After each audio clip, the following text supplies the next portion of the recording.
Hello and welcome back to my channel. My name is Sarah. This is my channel, Novel Serendipity, and today's video is going to be short, sweet, yet interesting. And it is all the books that I shipped to myself when I moved to Japan.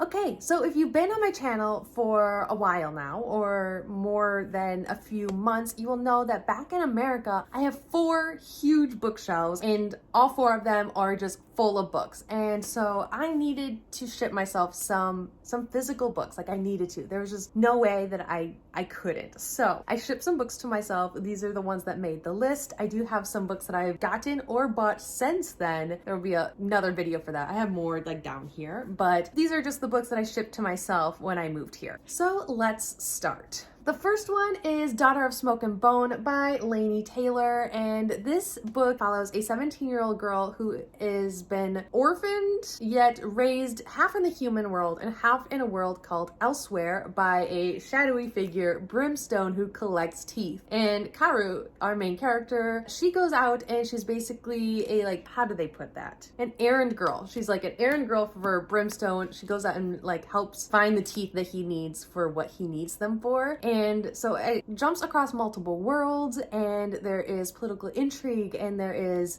so much packed full into these books. It is one of the best fantasy series I've ever read. Nori and I want to reread this series, hence why I brought them. But even if we don't get to them, though I hope we do, they do look gorgeous on my bookshelves, and it does feel like a little piece of home that I brought with me. So these are the Illumicrate special editions that I brought. So we have Daughter of Smoke and Bone, Days of Blood and Starlight, which is also just beautiful, and Dreams of Gods and Monsters. Here we are. The next trilogy that I brought with me, I have not read this one, but I know I'm going to love it, though it is another dark fantasy, but this one is an adult dark fantasy or high fantasy. But it is The Poppy War by R.F. Kuang, and this one, the author took inspiration from a historical event. It happened during World War II. It is when the Japanese invaded China, or the massacre or rape of Nanking. And so it's going to be dark, bloody, full of trauma, and so on and so forth. I have stayed away from all spoilers for this series. Surprisingly, I give myself all the credit, but I'm really excited to finally get to it. I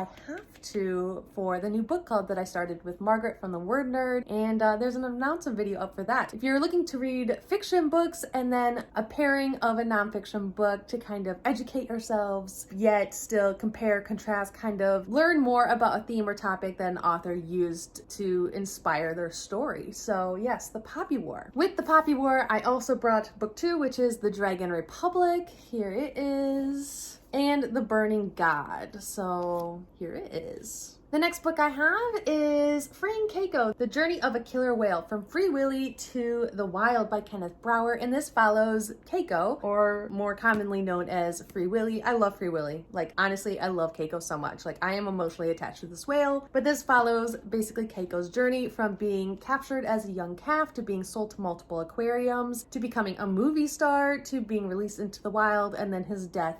Though he wasn't technically completely free, he never found a pod to live with, so on and so forth. He did die in the wild, and I feel like that says just so much. Though I wish he was still with us because I love this whale so much. So I'm really excited to get to it, and I did send this to myself. Next is The Rage of Dragons by Evan Winter, and this book is, I don't know a whole lot about it besides the fact that I'm told that I will love it. But it has dragons, it has a war, more blood, gore, trauma, so on and so forth. It is another epic adult high fantasy, and I'm excited to get to it, even though I don't know much about it. But I have The Rage of Dragons. And I also have The Fires of Vengeance, which is book 2. I don't know if this is gonna be like a trilogy or like a longer series, but I have the first 2 books regardless, and I plan to get to them this year. Next, I have From Blood and Ash by Jennifer L. Armentrout, and this is the one book in this list that I have for this video that I actually read already. So I read From Blood and Ash right when I first got here, or roughly around the time that I got here. But this follows a young woman. She is called the Maiden, and she is never to be touched, never to be looked upon, never to be spoken to, never to experience pleasure, waiting for the day of her ascension. She would rather be with the guards, fighting back the evil that took her family, than preparing to be found worthy by the gods.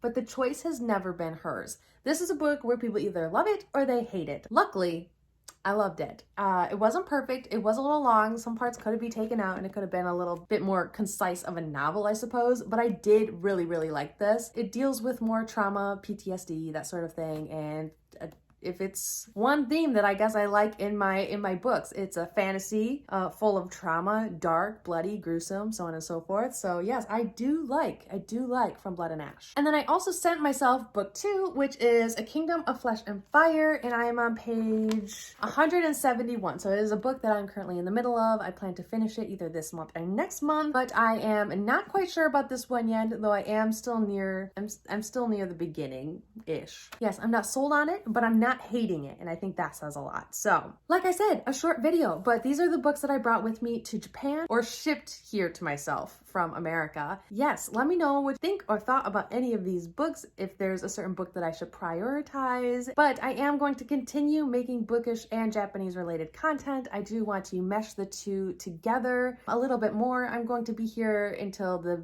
beginning or mid-August, roughly. And yeah, so in that time, if there's anything you want to see, if you have any ideas for me, please let me know. I'd be more than happy to at least try to oblige. But yes, I am slowly finding my motivation to like return full-time to my channel. I've been doing very good the past couple of weeks, but I don't want to jinx myself, so I don't be like, I'm back full-time for sure on book 2. For now, I am back and I'm doing well thus far. But hope you liked this video. Please like, comment, and subscribe down below if you haven't already. And I'll see you guys all next time. Love.